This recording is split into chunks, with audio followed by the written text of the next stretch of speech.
हिंदू धर्म में ज्योतिर्लिंग विशेष महत्वपूर्ण स्थान रखते हैं। भारत में कुल 12 ज्योतिर्लिंग हैं। ये सब ज्योतिर्लिंग भगवान शिव जी की अनंत ऊर्जा का स्वरूप माने जाते हैं। इससे पहले कि हम वीडियो में आगे बढ़े, मैं आपको बताना चाहूँगी कि पहले के 4 ज्योतिर्लिंग के बारे में अगर आप जानना चाहते हैं तो वीडियो ऑलरेडी अपलोड है, आप चैनल में जाकर देख सकते हैं और उन वीडियो का लिंक मैं डिस्क्रिप्शन बॉक्स में ऐड कर दूंगी, आप वहां से भी जाकर देख सकते हैं। स्वागत है आप सभी का राधे कृष्ण चैनल में। श्री हरि और माँ लक्ष्मी जी की असीम कृपा आप और आपके परिवार पर सदैव बरसती रहे, इसी शुभ मंगल कामना के साथ आइए आज का 5वां ज्योतिर्लिंग केदारनाथ ज्योतिर्लिंग के बारे में जानते हैं। केदारनाथ धाम की सबसे प्रचलित एक हिंदू पौराणिक ग्रंथ स्कंद में बहेलिया और नारद मुनि की कथा का जिक्र मिलता है, जिसके अनुसार एक समय एक बहेलिया हिरण के मांस की तलाश में केदारनाथ के जंगलों में पहुंच गया। बहेलिया सिर्फ हिरण का शिकार करके उसका मांस ही खाता था। जंगल में अधिक समय हिरण के शिकार के लिए भटकने के पश्चात भी बहेलिया को हिरण नहीं नजर आया। अब शाम हो गई थी और बहेलिया अधिक थक चुका था, अतः वह थक कर वहीं बैठ गया। अचानक से दूर से बहेलिया को कोई आता हुआ दिखाई दिया और उसने हिरण समझकर अपना बाण और तीर शिकार के लिए उठा लिए। दूर से आते हुए वह नारद मुनि थे। बहेलिया के तीर चलाने से पहले ही सूरज डूब चुका था। अब अंधेरा हो गया। तभी बहेलिया की नज़र एक सर्प और मेढक पर पड़ती है। वह देखता है कि सांप मेढक को निगल रहा है और मेढक मरने के पश्चात शिव रूप में बदल गया है। इसके साथ ही वह ये भी देखता है कि एक शेर ने हिरण का शिकार किया और मरने के पश्चात हिरण शिव भगवान के साथ शिवलोक जा रहा है। अब बहेलिया पूरी तरह से चकित और अचंभित था। इतने में वहां नारद मुनि ब्रह्म रूप लेकर पहुंचते हैं। तो बहेलिया इन सब का कारण उनसे पूछता है। अब नारद मुनि बहेलिया को समझाते हैं कि यह स्थान भगवान शिव से संबंधित है। यहाँ सभी पशु पक्षियों और किसी भी जीव जंतु को मरने के पश्चात मोक्ष की प्राप्ति होती है। अब बहेलिया भी अपने आप को लेकर चिंतित रहने लगा। उसने अपने खाने के कारण न जाने कितने हिरणों और दूसरे जानवरों की हत्या की थी। उसने नारद मुनि से अपने पाप कर्मों का समाधान जानना चाहा। तब नारद मुनि ने बहेलिया को शिव भक्ति का स्मरण कराया और इसके पश्चात बहेलिया ने बहुत लंबे समय तक केदारनाथ में रहकर शिव भगवान की तपस्या की और मृत्यु के पश्चात बहेलिया को मोक्ष की प्राप्ति हुई।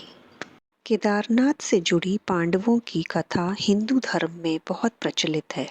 हिंदू ग्रंथ शिव पुराण के अनुसार पांडवों का महाभारत युद्ध बहुत भयंकर और प्रचलित है।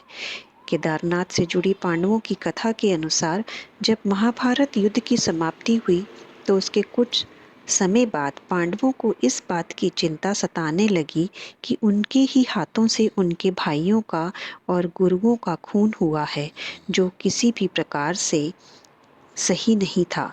अब पांडवों को अपने भाई बंधुओं और गुरु की हत्या के पाप से मुक्ति चाहिए थी। इसलिए उन्होंने भगवान श्री कृष्ण से इस बारे में सलाह मांगी। तब भगवान श्री कृष्ण ने पांडवों को महादेव की शरण में जाने की सलाह दी। अपने भाइयों की हत्या और गुरु की हत्या का पाप बहुत बड़ा होता है और यह तभी समाप्त हो सकता है जब भगवान शिव उन्हें क्षमा करेंगे। लेकिन भगवान शिव तो पांडवों से बहुत नाराज थे। महाभारत में हुए नरसंहार से भगवान शिव जी पांडवों से बिल्कुल भी खुश नहीं थे।